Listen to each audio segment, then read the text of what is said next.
Good afternoon, everyone, and welcome to Tesla's third quarter 2025 Q&A webcast. My name is Travis Axelrod, Head of Investor Relations, and I'm joined today by Elon Musk, Vaibhav Taneja, and a number of other executives. During this call, we will discuss our business outlook and make forward-looking statements. These comments are based on our predictions and expectations as of today. Actual events or results could differ materially due to a number of risks and uncertainties, including those mentioned in our most recent filings with the SEC. We urge shareholders to read our definitive proxy statement, which contains important information about the matters we voted on at the 2025 annual meeting. Before we jump into Q&A, Elon has some opening remarks.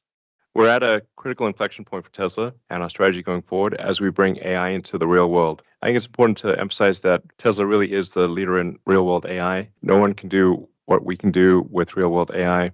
I have pretty good insight into AI in general. I think that Tesla has the highest intelligence density of any AI out there in the car, and that is only going to get better. And we're really just at the beginning of scaling quite massively full self-driving and robotaxi and fundamentally changing the nature of transport. I think people just don't quite appreciate the degree to which this will take off, where it's going to be like a shockwave.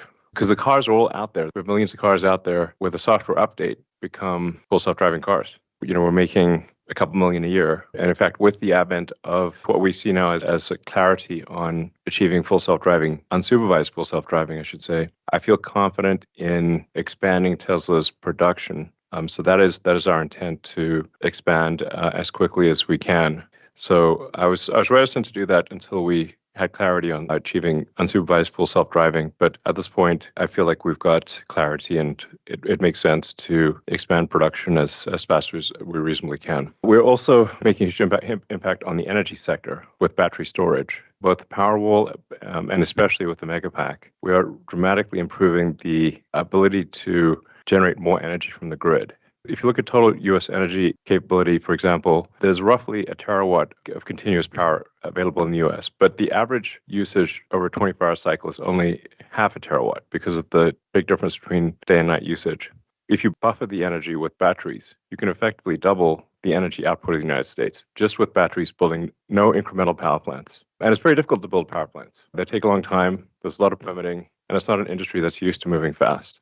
We see the potential there for Tesla battery packs to greatly improve the energy output per year for any given grid, US or otherwise. We're also on the cusp of something really tremendous with Optimus, which I think is likely to be, or has potential to be, the biggest product of all time. It's a difficult project, and it's worth noting that it's not like it's just automatic. I'm unaware of any robot program by Ford or GM or any of our US car companies. People maybe think of Tesla as a car company. We mostly make cars and battery packs. It's not just like an obvious fall off a log thing to make Optimus, but we do have the ingredients of real world AI and exceptional electrical and mechanical engineering capabilities and the ability to scale production, which I don't think anyone else has all of those ingredients. With version 14 of self-driving, which you can see the reactions of people online, they're quite amazed. Anyone in the US can get version 14 if they just go and select, I want the advanced software in their car. So if you're listening right now and you'd like to try it out, just go in settings and say, I want the advanced software, and you will get version 14. On the Megapack front, we unveiled Megablock, Megapack 3. We also have exciting plans for Megapack 4. 4 will incorporate a lot of what is normally in a substation and be able to output at probably 35 kilovolts directly. So this greatly improves our ability to deploy Megapack because it's not dependent on building a substation up through 35 kV for Megapack 4. We look forward to unveiling Optimus V3, probably in Q1. I think it'll be ready to show off. That I think is going to be quite remarkable. It won't even seem like a robot. It'll seem like a person in a robot suit, which is kind of how we started off with Optimus. But it'll seem so real that you'll need to poke it, I think, to believe that it's actually a robot. And obviously, the real-world intelligence we've developed for the car, most of that transfers to Optimus. Very good starting point. In conclusion, we're excited about the updated mission of Tesla, which is sustainable abundance. Going beyond sustainable energy to say sustainable abundance is the mission, where we believe with Optimus and self-driving, you can actually create a world where there is no poverty, where everyone has access to the finest medical care. Optimus will be an incredible surgeon, for example. And imagine if everyone had access to an incredible surgeon. We make sure Optimus is safe and everything. But I do think we're headed for a world of sustainable abundance. And I'm excited to work with the Tesla team to make that happen. Thank you very much, Elon. Vaibhav also has some opening remarks. Q3 was a special quarter at multiple levels. we set new records not just for deliveries and deployments, but also around a range of financial metrics from total revenues, energy gross profit, energy margins to fresh free cash flow. This was the result of continued confidence of our customers in our products and the relentless efforts by the Tesla team. The strength in deliveries was attributed to strong performance across all regions. Greater China and APAC were up sequentially 33 and 29% respectively. North America was up 28%, while EMEA was up 25%. The pace in deliveries was the function of continued excitement around the new Model Y. We had previously talked about 2025 being the year of the Y and have since delivered on that promise with the new Model Y released in Q1, followed by Model Y long wheelbase and performance, and more recently, Standard Y in North America and EMEA. We're now operating a robotaxi in 2 markets, Austin and most Bay Area cities. We've already expanded our coverage area in Austin 3 times since the initial launch and are on pace to continue expanding further. Unlike our competitors, our robotaxi fleet blends in the markets we operate in since they don't have extra sensor sets or peripherals which make them stick out. This is an underappreciated aspect of our current vehicle offerings, which are all designed for autonomous driving. As people experience the supervised FSD at scale, the demand for our vehicles, like Elon said, would increase significantly.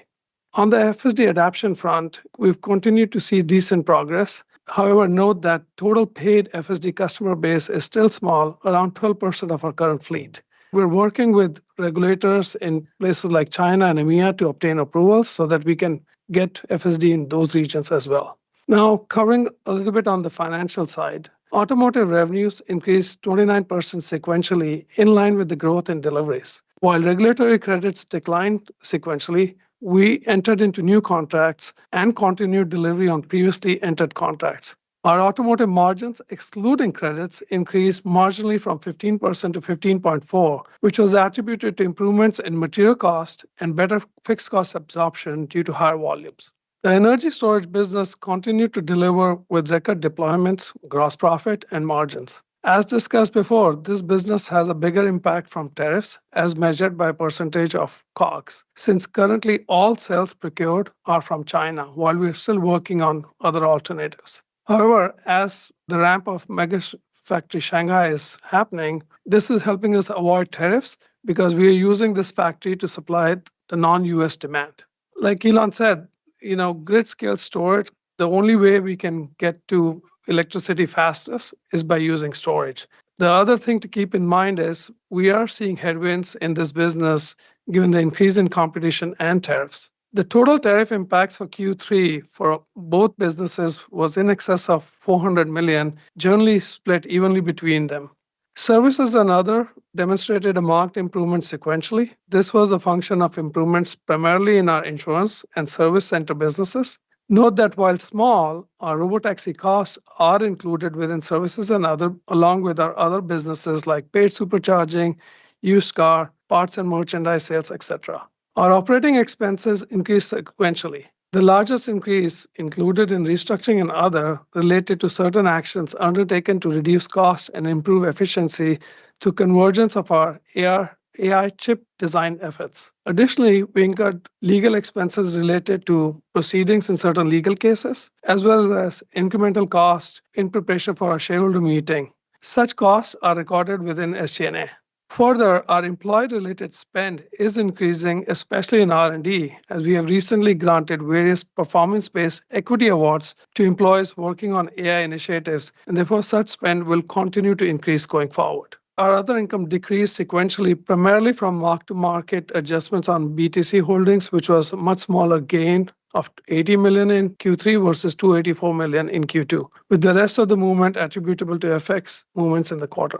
Our free cash flow for the quarter was approximately $4 billion, which was yet another record. Our total cash and investments at the end of the quarter were over $41 billion. On the CapEx front, while we are expecting to be around $9 billion for the current year, we're projecting the numbers to increase substantially in 2026 as we prepare the company for the next phase of growth in terms of not just our existing businesses, but our bets around AI initiatives, including Optimus.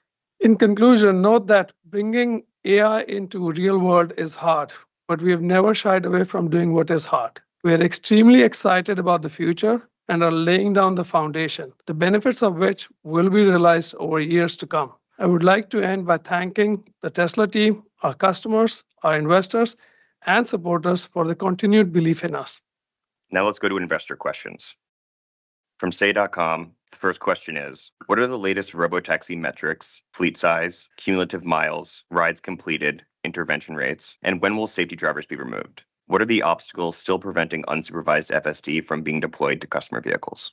We are expecting to have no safety drivers in at least large parts of Austin by the end of this year. So within a few months, we expect to have no safety drivers at all, at least in parts of Austin. We're obviously being very cautious about the deployment. So our goal is to be actually paranoid about deployment because obviously even one accident will be front page headline news worldwide. It's better for us to take a cautious approach here, but we do expect to have no safety drivers in the car in Austin within a few months. I think that's perhaps the most important data point. And then we do expect to be operating robotaxi in, think about 8 to 10 metro areas by the end of the year. It depends on various regulatory approvals, but you can actually, I think most of our regulatory applications are online. You can kind of see them because they're public information. But we expect to be operating in Nevada and Florida and Arizona by the end of the year. We continue to operate our fleet in Austin without anyone in the driver's seat, and we have covered more than 250,000 miles.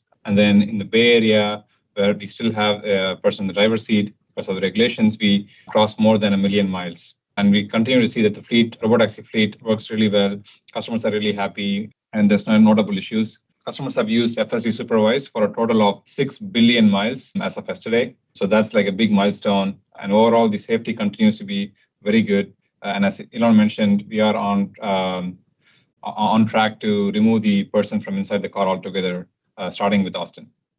The next question is, what is the demand and backlog for Megapack, Powerwall, solar, or energy storage systems? With the current AI boom, is Tesla planning to supply power to other hyperscalers? Demand for Megapack and Powerwall continues to be really strong into next year. We received very strong positive customer feedback on our Megablock product, which will begin shipping next year out of Houston. And we're seeing remarkable growth in the demand for AI and data center applications as hyperscalers and utilities have seen the versatility of the Megapack product to increase reliability and relieve grid constraints, as Elon was talking about. We've also seen a surge in residential solar demand in the US due to policy changes, which we expect to continue into the first half of 2026 as we introduced a new solar lease product. And we also began production of our Tesla residential solar panel in our Buffalo factory, and we will be shipping that to customers starting Q1. The panel has industry-leading aesthetics and shade performance and demonstrates our continued commitment to US manufacturing. Unfortunately, the next question is related to future products. This is not the appropriate venue to cover that, so we're going to have to skip it. The question after that is, what are the present challenges in bringing Optimus to market, considering app control software, engineering hardware, training general mobility models, training task-specific models, training voice models, implementing manufacturing, and establishing supply chains? Bringing Optimus to market is an incredibly difficult task. To be clear, it's not like some walk in the park at some point. I mean, technically, Optimus can walk in the park right now. And we do have Optimus robots that walk around our offices at our engineering headquarters in Palo Alto, basically 24 hours a day, 7 days a week. So any visitors that come by, you can stop one of the Optimus robots and ask it to take you somewhere, and it'll literally take you to that meeting room or that location in the building. I don't want to downplay the difficulty of Optimus. It's an incredibly difficult thing, especially difficult to create a hand that is as dexterous and capable as the human hand, which is the human hand is an incredible thing. The more you study the human hand, the more incredible you realize the human hand is, and why you need 4 fingers and a thumb, why the fingers have certain degrees of freedom, why the various muscles are of different strengths, fingers are of different lengths. It turns out actually that all there for a reason. So making it a hand and forearm, because most of the actuator, just like the human hand, the muscles that control your hand are actually primarily in your forearm. The Optimus hand and forearm is incredibly difficult engineering challenge. From an electromechanical standpoint, the forearm and hand is more difficult than the entire rest of the robot. But really, in order to have a useful generalized robot, you do need an incredible hand. And then you need the real-world AI, and you need to be able to scale up that production to have it be relevant, because it's not relevant if it's just a few hundred robots. So you need to be able to make Optimus robots at volumes comparable to vehicles. if not significantly higher. If you're trying to make 1 million of something, trying to make 1 million Optimus robots per year, that manufacturing challenge is immense, considering that the supply chain doesn't exist. With cars, you've got an existing supply chain. With computers, you've got an existing supply chain. With a humanoid robot, there is no supply chain. So in order to manufacture that, Tesla actually has to be very vertically integrated and manufacture very deep into the supply chain, manufacture the parts internally. There just is no supply chain. This is the kind of thing where I'm like, if I put myself in the position of a startup trying to make a humanoid robot, I'm like, I don't know how to do it without an immense amount of manufacturing technology. So that's why I think like Tesla's in almost a unique, I think unique position when you consider manufacturing technology scaling, real world AI, and a truly dexterous hand. Those are generally the things that are missing when you read about other robots, that they just don't have those three things. Now, I think we can achieve all those things with an immense amount of work. That is the game plan. Fundamental concern with regard to how much voting control I have in Tesla is, if I go ahead and build this enormous robot army, can I just be ousted at some point in the future? That is really the only thing I'm trying to address with this. So it's called compensation, but it's not like I'm going to go spend the money. It's just, if we build this robot army, do I have at least a strong influence over that robot army? Not control, but a strong influence. So that's what it comes down to in a nutshell. Like, I don't feel comfortable building that robot army if I don't have at least a strong influence. We've already covered robotaxi expansion. Unfortunately, the question after that is another future product question, so we're going to have to skip that. The next one, though, is, can you update us on the $16.5 billion Samsung chip deal in Taylor? Given the importance of semiconductors to autonomy and Tesla's AI-driven future, what gives you confidence Samsung can fulfill AI6 at Tesla's timelines and achieve relatively better yields and cost versus TSMC? Okay, so I'm going to give quite a long answer to this question. I have to unpack this question and then answer the unpacked version. First of all, I have nothing but great things to say about Samsung. An amazing company. And Samsung, it is worth noting, does manufacture our AI4 computer and does a great job doing that. With the AI5, we're actually going to focus both TSMC and Samsung initially on AI5. The AI5 chip designed by Tesla I think it's an amazing design. I've spent almost every weekend for the last few months with the chip design team working on AI5. And I don't hand out praise easily, but I have to say that I think the Tesla chip team is designing an incredible chip here. This is, by some metrics, the AI5 chip will be 40 times better than the AI4 chip. Not 40%, 40 times. We have a detailed understanding of the entire software and hardware stack. So we're designing the hardware to address all of the pain points in software. There really isn't anyone that's doing this entire stack all the way through real world, calibrating against the real world where you've got cars and robots in the real world. Like we know what the chip needs to do, and we know what, just as importantly, we know what the chip doesn't need to do. Give you some examples here. With the AI5, we deleted the legacy GPU or the traditional GPU, which is it's in AI4. But AI5 does not have just deleted the legacy GPU because it basically is a GPU.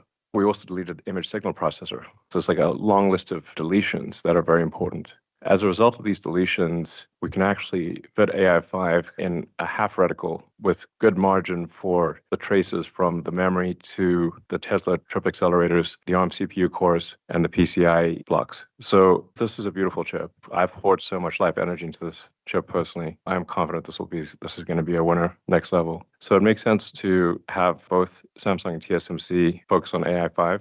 Technically, the Samsung fab has slightly more advanced equipment than the TSMC fab. These will both be made in the US, TSMC in Arizona, Samsung in Texas. Our explicit goal is to have an oversupply of AI5 chips. Because if we have too many AI5 chips for the cars and robots, we can always put them in the data center. We already use AI4 for training in our data center. So we use a combination of AI4 and NVIDIA hardware. We're not about to replace NVIDIA, to be clear, but we do use both in combination, AI4 and NVIDIA hardware. And AI5 excess production, we can always put in our data centers. NVIDIA keeps improving. The challenge that they have is that they've got to satisfy a lot of requirements from a lot of customers, but Tesla only has to satisfy requirements from one customer. That makes the design job radically easier and means we can delete a lot of complexity from the chip. I can't emphasize how important this is. When you look at the various logic blocks in the chip, as you increase the number of logic blocks, you also increase interconnections between the logic blocks. So you can think of it like highways, like how many highways do you need to connect the various parts of the chip? And especially if you're not sure how much data is going to go between each logic block on the chip, you kind of end up having giant highways going all over the place.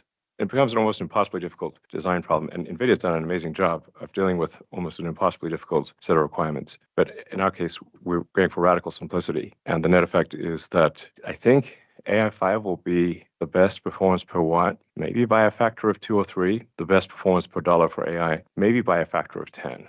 The proof's in the pudding, so obviously we need to actually get this chip made and made at scale. But that's what it looks like. We've already covered unsupervised FSD. So the next question is, instead of trying to replace hardware 3 with hardware 4, why not give an equal incentive to trade in for a new vehicle?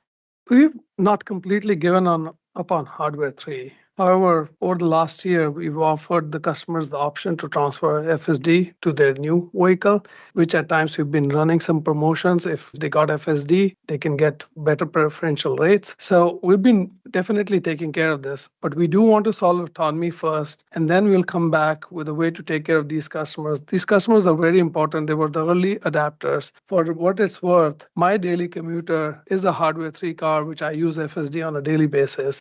So we will definitely take care of you guys. Once the V14's release series is fully done, we are planning on working on a V14 Lite version for hardware 3, probably expected in Q2 next year. Alrighty, our final question from Say is, how long until we see self-driving Tesla semi-trucks? And could you see this technology replacing trains? I guess I'll start with that in terms of the semi-production plan and schedule. So the factory is going on schedule. We've, completed the building and are installing the equipment now. We've got our fleet of validation trucks driving on the road. We'll have larger builds towards the end of this year, and then our first online builds in the first part of next year, ramping into, the Q2 timing with real volume coming in the back half of the year. So that's going quite well, and that's the first step to obviously getting autonomous trucks on the road. In terms of trains, they're really great for long point-to-point deliveries. They're super efficient, but, that last mile, the load, unload, can be better served for shorter distances with autonomous semis, and that would be great. And so we do expect that to probably shift as Elon said, change the way transportation is considered. And so we're looking forward to that timeline. And Ashok, I know you can take the full self-driving part. Currently, the team is super focused on solving for passenger vehicle autonomy. That said, the same technology will quite easily do the semi-truck once we have a little bit of data from the semi-trucks. And now we will move over to analyst questions. The first question comes from Emmanuel at Wolf. Elon, you talked about expanding production of vehicles as fast as possible now that you have confidence in the unsupervised autonomy. How should we think about that in the context of your existing capacity of 3 million units? Is that where you're hoping to get volume to? What sort of timeline are we talking about? And would this require some level of boosting or incentivizing demand? Like, would this basically be prioritizing volume over near-term profitability given the longer-term opportunity?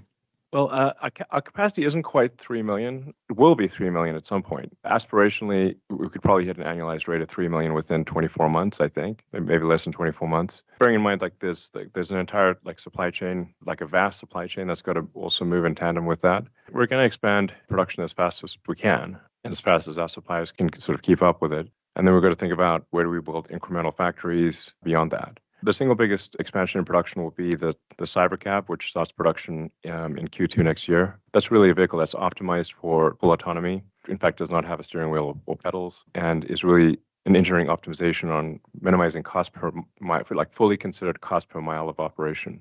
For our other vehicles, they still have a little bit of the horseless carriage thing going on, where obviously if you've got steering wheels and pedals, and you're designing a car that people might want to go fast acceleration and tight cornering, like high performance cars, then you're going to design a different car than one that is optimized for a comfortable ride. It doesn't expect to go past sort of 85 or 90 miles an hour, and it's just aiming for a gentle ride the whole time. That's what Cybercab is.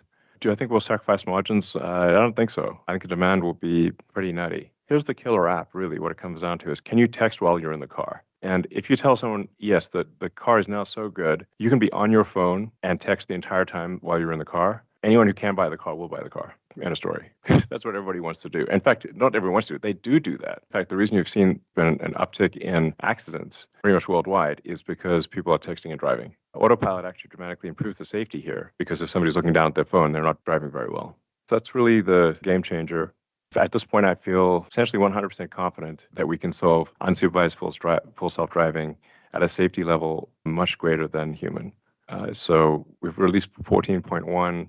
We've got a technology roadmap that's, I think, pretty amazing. We'll be adding reasoning to the car. Our world simulator for reinforcement learning is pretty incredible. When you see it, the Tesla reality simulator, you can't tell the difference between the video that's generated by the Tesla reality simulator and the actual video. It looks exactly the same. That allows us to have a very powerful reinforcement learning loop to further improve the Tesla AI. Going to be increasing the parameter count by an order of magnitude. That's not in 14.1. There are also a number of other improvements to the AI that are quite radical. This car will feel like it is a living creature. That's how good the AI will get with the AI4 computer. This is before AI5. And then AI5, like I said, is by some metrics 40 times better. Let's just say safely, it's a 10x improvement. It might almost be too much intelligence for a car. I do wonder, how much intelligence should you have in a car? It might get bored. And then one of the things I thought, if we got all these cars that maybe are bored, if they are bored, we could actually have a giant distributed inference fleet and say, if they're not actively driving, let's just have a giant distributed inference fleet. At some point, if you've got tens of millions of cars in the fleet, or maybe at some point 100 million cars in the fleet, let's say they had at that point a kilowatt of inference capability, of high performance inference capability, that's 100 gigawatts of inference distributed with cooling and power conversion taken care of. That seems like a pretty significant asset.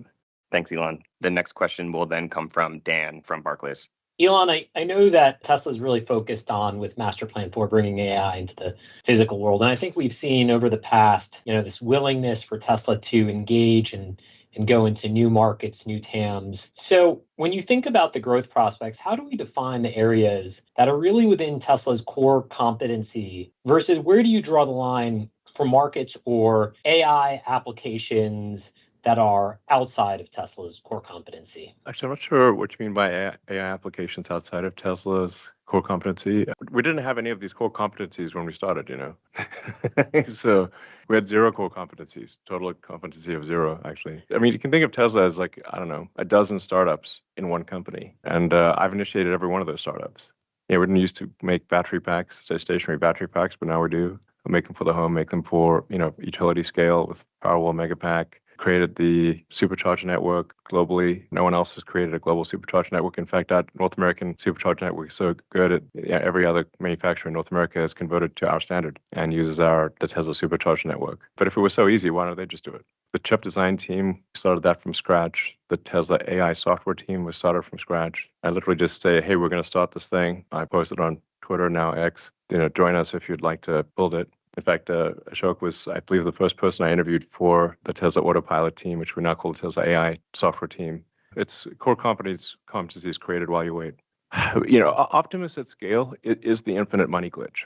It's difficult to express the magnitude of, if you've got something that, Optimus, I think, could probably achieve 5x the productivity of a person per year because it can operate 24/7. It doesn't even need to charge. It can operate it tethered.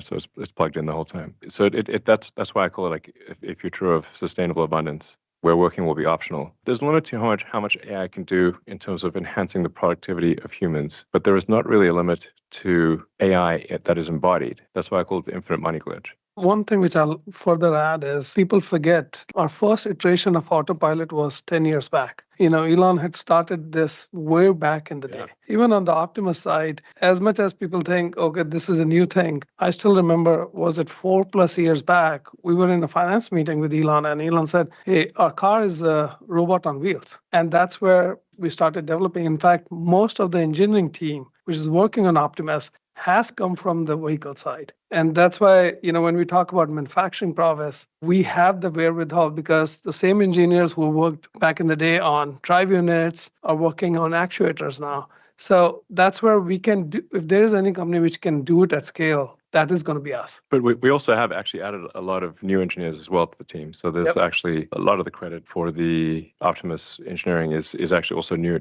engineers, many of them that are just out of college, actually. The Optimus engineering team is a very talented engineering team. I'd say wow. The engineering review, and then there's the manufacturing review being done simultaneously with an iterative loop between engineering design and manufacturing. Because then we see We design something and we say like, oh man, that's really difficult to make. We need to change that design to make it easier to manufacture. So we've made radical improvements to the design of Optimus while increasing the functionality, but making it actually possible to manufacture. Like I'd say Optimus 2 is almost impossible to manufacture, frankly. To Bob's point, we've gone from a person in a robot outfit to what people have seen with Optimus 2.5, where it's doing Kung Fu. Optimus was at the Tron premiere doing Kung Fu out in the open with Jared Leto. Nobody was controlling it. It was just doing Kung Fu with Jared Leto. You can see the videos online. Actually, the funny thing is like a lot of people walked past it thinking it was just a person. Even though with Optimus 2.5, you can see that it has a waist that's 3 inches wide, which is obviously not a human. The movements were so human-like that a lot of people didn't realize they were looking at a robot. And what I'm saying is like Optimus 3 will be a giant improvement on that and made at scale. But like I said, a very difficult thing. The Optimus engineering and manufacturing reviews, and there's the Friday night meeting with Optimus, which sometimes goes till midnight, and then my Saturday meeting is with the AI 5 chip design team. Those two things are crucial to the future of the company. Maybe you could just talk about to what extent are the AI efforts at Tesla and xAI complementary, or are they just different forms of AI? Maybe you could just distinguish for the audience. There are different forms of AI. Grok is like a giant model. You could not possibly squeeze Grok onto a car. That's for sure. It is a giant beast of a model. With Grok, it's trying to solve for artificial general intelligence with a massive amount of AI training compute and inference compute. So, for example, for Grok 5 will actually only run effectively on a GB300. That's how much of a beast Grok 5 is. So, whereas Tesla's models are, I don't know, maybe about less than 10% the size, maybe closer to 5% the size of Grok. They're really coming at the problem from very different angles. xAI and Grok are competing with Google Gemini and OpenAI ChatGPT and that kind of thing. And so some of it's complementary. I mean, for example, for Grok Voice, being able to interact with Grok in the car is cool. Optimus voice recognition and voice generation is Grok, so that's helpful there. But they are coming at it from kind of opposite ends of the spectrum. Thanks, Elon. The next question comes from Adam from Morgan Stanley. Already, unfortunately, still having audio issues. So we're going to move on to Walt from Lightshed. Just getting back to Austin, if you can remove the safety driver at year end, is the limitation in the Bay Area just regulatory, or is it kind of the market by market learning process? And I guess similarly in the 8 to 10 markets that you mentioned to get added, is the decision there to put a safety attendant in the passenger seat or the safety driver in? Is that your step-by-step process to opening up a market, or is it really just the regulation in the individual market? I think even if the regulators weren't making us do it, we'd still do that as the right sort of cautious approach to a new market. So just to make sure that we're being, paranoid about safety, I think it makes sense to have a sort of either safety driver or safety occupant in the car when we first go to new markets to confirm that there's not something we're missing. Because all it takes is like 1 in 10,000 trips to go wrong and you've got an issue. It's just to make sure, like, is there some peculiarity about a city, like a very difficult intersection, an unexpected challenge in a city for that 1 in 10,000 situation? We probably could just let it loose in these cities, but we don't want to take a chance. And like, what we're talking about here is maybe 3 months of safety driver in a new metro to confirm that it's good, and then we take the safety driver off, that kind of thing. On FSD 14, it has a different feel than 13, and it's also, I think, a little different than what it feels like in Austin. Is it basically different development path that you're doing in terms of the robotaxi stuff versus what you're dropping to the early adopters? And when you push these new builds, is it that you're looking for notable improvements in intervention rates? Yeah. Or is that largely solved and it's more about adding the functionality like the parking, the drive modes, or just the overall comfort? The first priority when we release a major new software architecture for Autopilot is safety. So it starts off with obviously safety prioritized, and then we solve comfort thereafter.